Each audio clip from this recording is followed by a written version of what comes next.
The loudest voice in the room is rarely the strongest. The quietest one is. Have you noticed this cruel cycle? The harder you fight back, the weaker you feel afterward. The more you try to defend yourself, the more your chest burns at 3 a.m., replaying every word like a poison on loop. What if your reactivity isn't power? It's a leash that others pull. Think about it. One careless text, one sarcastic laugh, one dismissive glance. Suddenly your peace is gone, stolen in seconds. They don't even need to touch you. They just bait you, and your mind becomes their puppet. What if emotions aren't who you are, but storms that pass through your sky? Today we flip the script. You'll learn why chasing every storm leaves you exhausted, how to stop letting others bait you into chaos, and how to hold your focus razor sharp while the world claws for your attention. You'll discover the simple breath that pulls you out of the trap in the kitchen, on the road, even in the middle of an argument. Here's my promise. Before this video ends, you'll carry a simple practice to stop reactivity in less than 30 seconds without becoming cold, distant, or numb. Think back. When was the last time someone's words hijacked your peace? Don't fight the memory, just hold it gently. We'll set it down together, step by step. If one breath could give you back your power, would you take it? Before we learn the breath, we need to see the spark before the flame. 1. See the spark before the flame, the body fires first. Your body decides faster than your mind. Learn to catch it in the act. Have you noticed it? Before a single thought appears, your body already knows. The heart sprints, the jaw locks, the palms heat up. And only then does your mind rush in, slapping a label on it. Rage, shame, panic. You think the storm began in your head, but it began in your chest, in your breath, in your very skin. The mind is always late to the party of emotion. It comes after the fire has already started. A Zen master once pointed at a student's face during meditation and said, "The mind is the last to know." The student was sweating, trembling, and still insisting he was calm. The master smiled because the body had already spoken the truth. We all make this mistake. We try to reason our way out of fire, not realizing the fire had already burned half the house. What if anger is not born in your thoughts, but in your heartbeat? Imagine this. You're walking through a crowded market. Someone shouts at you, hurls an insult, maybe even spits. The crowd gasps, waiting for your reaction. But a monk in this very situation simply bowed and walked on. When someone later asked why he didn't fight back, he smiled. Would you accept a gift you didn't want? The body received a splash, but he chose not to wear the stain. Most of us, though, wear every stain thrown at us, like a cloak of poison we never wanted. We let every rude comment crawl under our skin. We let one driver cut us off, and the heat in our chest follows us home, into the kitchen, onto the pillow. One spark from the outside sets our whole inside burning. But here's the truth. The spark is just sensation. It becomes suffering only when we build a story around it. Your body is not betraying you. It is whispering the earliest warning signs. The trick is not to crush the feeling, but to find it, exactly where it lives. To notice the raw heat before the label, the tightness before the word anger. This is where the doorway to freedom hides, in the raw, naked sensation before the story takes it hostage. So here is your practice. The 12-second scan.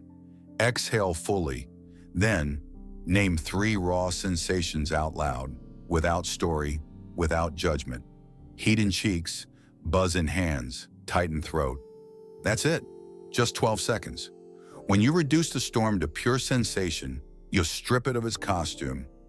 Anger loses its mask, shame loses its grip, panic loses its teeth. If you can watch the fire, you don't have to burn. Because here's the paradox. The more you fight the sensation, the more it fights back. But the moment you simply observe, like watching smoke rise in the air, it begins to dissolve. You realize that you are the witness, not the wound. The wave passes, but you remain. And when you whisper to yourself, "Sensation is here, I'm here too," you break the chain. You separate the fire from your identity. The heat in your chest is not you. The trembling in your hands is not you. They are just weather patterns passing across the vast sky of your being. What power would you reclaim if no insult, no argument, no criticism could own your body? Think of how many years you've let others hijack your heartbeat, your breath, your very chemistry. But now with this practice, you begin to take it back, one breath, one scan, one moment at a time. But if you can notice the spark, another question arises: who is it that's noticing? Who is the eye that can watch everything without being swept away? 2. You are not the storm, meet the observer. If you can notice anger, you are not angry. Think about the last time fury flooded you. Your chest was tight, your words sharpened, your body on fire. And yet, part of you saw it happen. That quiet witness, the one who noticed the heat, is proof you are more than the storm. If you can observe the fire, then you are not the flames. The witness within you is stronger than any storm around you. Buddhist teachers describe us as 5 rivers always changing: the body, feelings, perceptions, impulses, and awareness. None of these streams stays the same for long. They flow, they shift, they vanish. Yet you, what you are, remain as the wide riverbed beneath them all. Everything you call me is just passing through. In one temple courtyard, a young novice complained, "I am restless." The elder monk kept sweeping leaves and replied calmly, "Restlessness is here." Then he paused, looked up, and asked, "But who is hearing my voice?" The question struck like thunder. Restlessness was not the boy's identity. It was only a visitor passing by. Behind it all was the silent listener. You suffer most when you mistake the guest for the host. When you say, "I am angry," you weld your being to the flame. When you whisper instead, "Anger is visiting," everything changes. Anger becomes a traveler knocking at your door. You may hear it, you may feel it, but you are no longer forced to hand over the keys. Here's the practice. Rename the guest. Every time a heavy emotion rises, replace "I am" with "this is." Not "I am sad," but "sadness is here." Not "I am anxious," but anxiety is visiting. Not "I am broken," but pain is present. A guest can knock, but only the host decides who enters. Do you see the difference? "I am" is a prison. "This is" a window. The first traps you inside the storm. The second allows you to step back and watch it pass. Freedom is one word away, from "I am" to "this is." When you shift language, you shift power. The storm still rages, but it no longer defines you. You can watch it move like clouds drifting across the open sky. You are not the cloud. You are the sky itself. The sky never fights the weather. It simply holds it, then lets it go. Think of the nights you've said, "I am worthless," or "I am weak." How heavy those words felt, how they chained your chest. Now imagine if, in that very moment, you had whispered instead, "Worthlessness is here." Do you feel the space that opens? That gap is freedom. That gap is where peace slips back in. The more you rename, the more the storm shrinks. Because storms feed on identity. When you stop fusing with them, they have nothing to grip. Your awareness becomes a calm mountain, and emotions become passing weather. So tonight, try it. The moment a wave comes, rename it. Write it in the comments if you must. One sentence. I am not angry, anger is here. I am not sad, sadness is visiting. Let your own words remind you that you are the host, not the guest. You are not the storm. You are the silent witness watching the clouds drift by. And yet a deeper question stirs. If you are not the storm, why does the same storm keep returning? Why do anger, sadness, envy, and restlessness knock again and again on the same door? That's where we go next, into the roots of why storms repeat and how attachment keeps inviting them back. 3. The bait and the hook. Attachment makes puppets of us. Emotions sell you what you don't need by convincing you it's already yours. Fear whispers that if you follow it, you'll finally be safe. Anger swears that if you unleash it, justice will be served. Pride insists that if you feed it, you'll finally feel worthy. The bait is sweet, so sweet you don't notice the steel hook hiding beneath. And once you bite, the tug begins. The bait tastes sweetest just before you swallow it. Think of the last argument you had. You felt the spark, the rush of words ready to fire. Anger promised you victory. But what happened after? You won the argument, maybe, but lost your peace. You swallowed the bait, and the hook of attachment dug in. The real prison isn't the emotion. It's the chain to what you can't let go of. Fear promises safety, but what you're clinging to is control. Anger promises justice, but beneath it lies an attachment to being right. Pride promises worth, but it only masks your attachment to being seen. The emotion itself is smoke. Attachment is the rope that binds you. The hook is always the same. This feeling is true, and it is me. A story is told of a fisherman who bragged about his skill. A traveler, watching him pull up the same small fish over and over, finally said, "You catch the same fish because you never change the bait." That's us. Our bait varies. An unanswered text, an old insult, a rumor whispered behind our back. But the hook beneath is always the same. The belief that this emotion is truth and that it defines who we are. You're not caught by the insult. You're caught by your need to be respected. And this is where you can break free, by asking 3 razor-sharp questions, questions that cut the fishing line every time. Practice the 3 questions that cut the line. 1. What is this emotion promising? Is it control, love, vindication? 2. What am I secretly attached to right now? Approval, comfort, certainty? 3. What would still be true if I didn't chase it? Answer honestly, and you'll feel the tug loosen. The line snaps. The hook falls out. Once you see the hook, the fisherman loses his power. Because the moment you realize anger is only selling you the fantasy of being right, you stop feeding it. The moment you see fear is only selling you the illusion of control, you stop letting it run your life. And the moment you see pride is only selling you fake worth, you stop buying it. Most storms don't need to be fought, they just need to be unfed. Try this challenge. For the next 24 hours, practice one simple vow. No explaining myself. Watch what happens. A coworker questions you. A family member misunderstands you. A stranger online throws shade. Don't take the bait. Don't rush to defend. Notice how many storms die unfed when you simply refuse to hand over your energy. The silence you keep is stronger than the words you could throw back. Because attachment makes puppets of us. The strings are invisible, approval, validation, certainty, but they jerk us around like marionettes.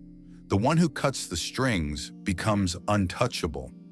So when the next surge of emotion rises, don't just ask, "What do I feel?" Ask, "What hook am I about to bite?" The moment you see it, you are free.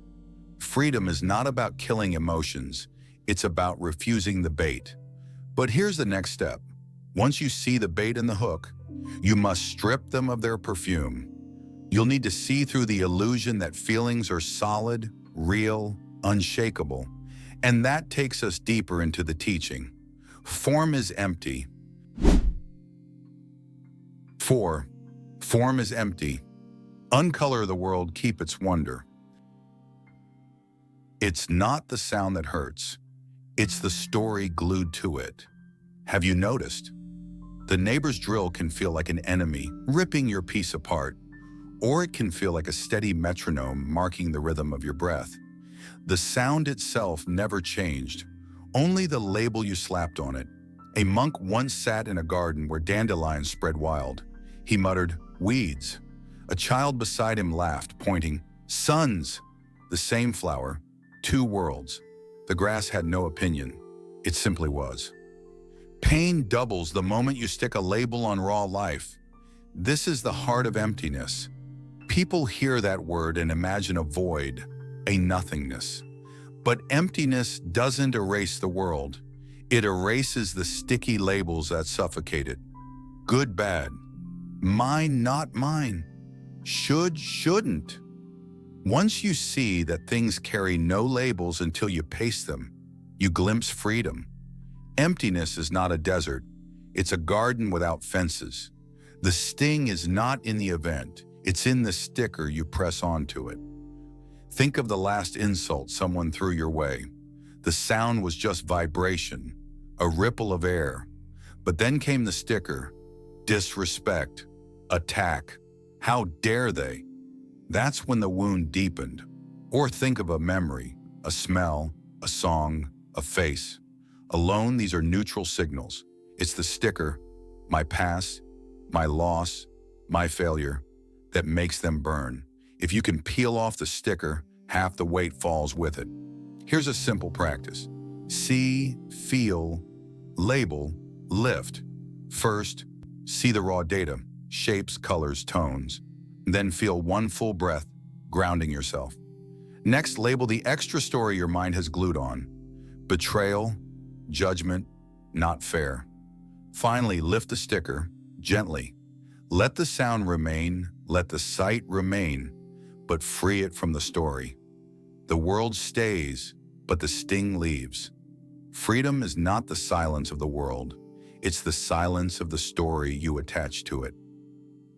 There is a story of a teacher who once heard his students complain about the roar of chainsaws near the monastery, their faces twisted with irritation. He smiled and said, "Hear it as a temple drum." The same noise reframed.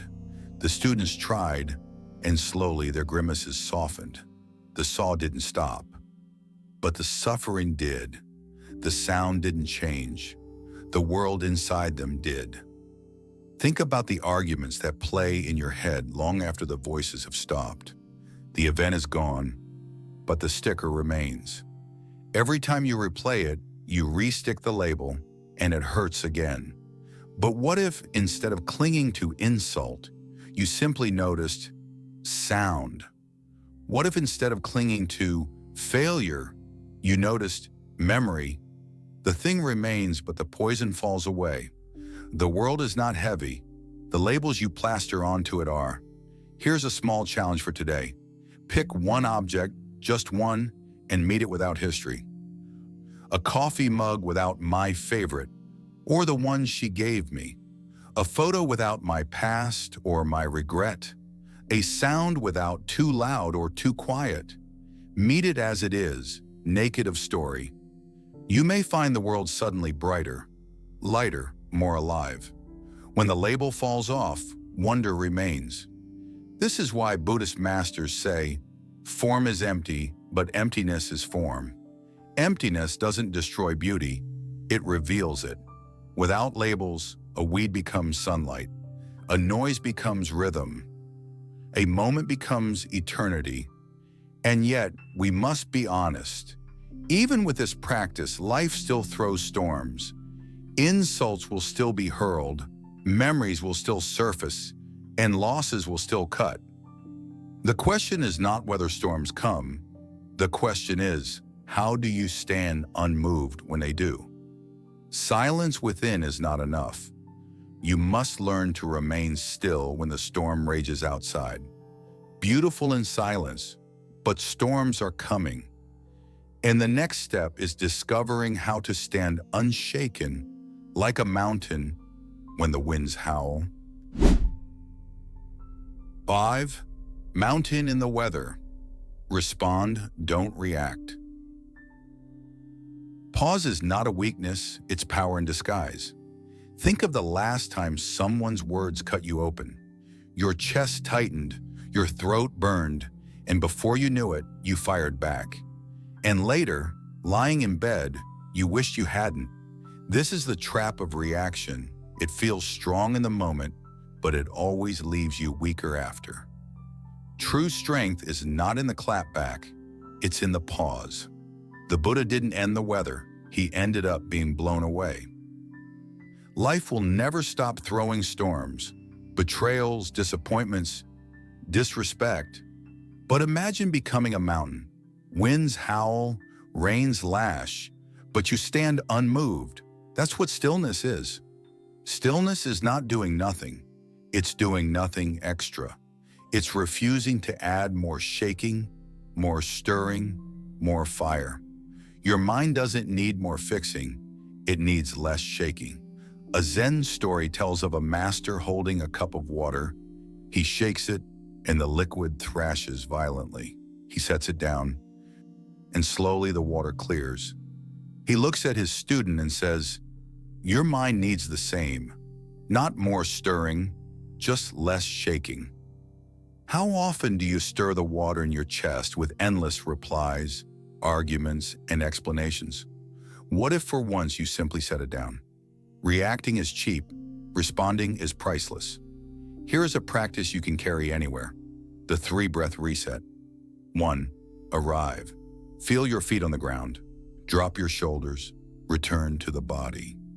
2. Allow. Whisper silently. This is here. No argument, no resistance. A storm has arrived, so let it be here. 3.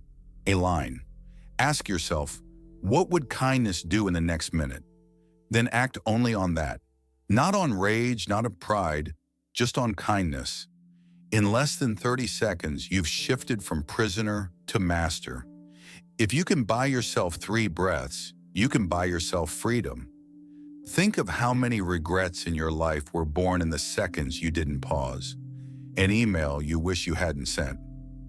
A word you wish you hadn't spoken. A door you slammed too quickly.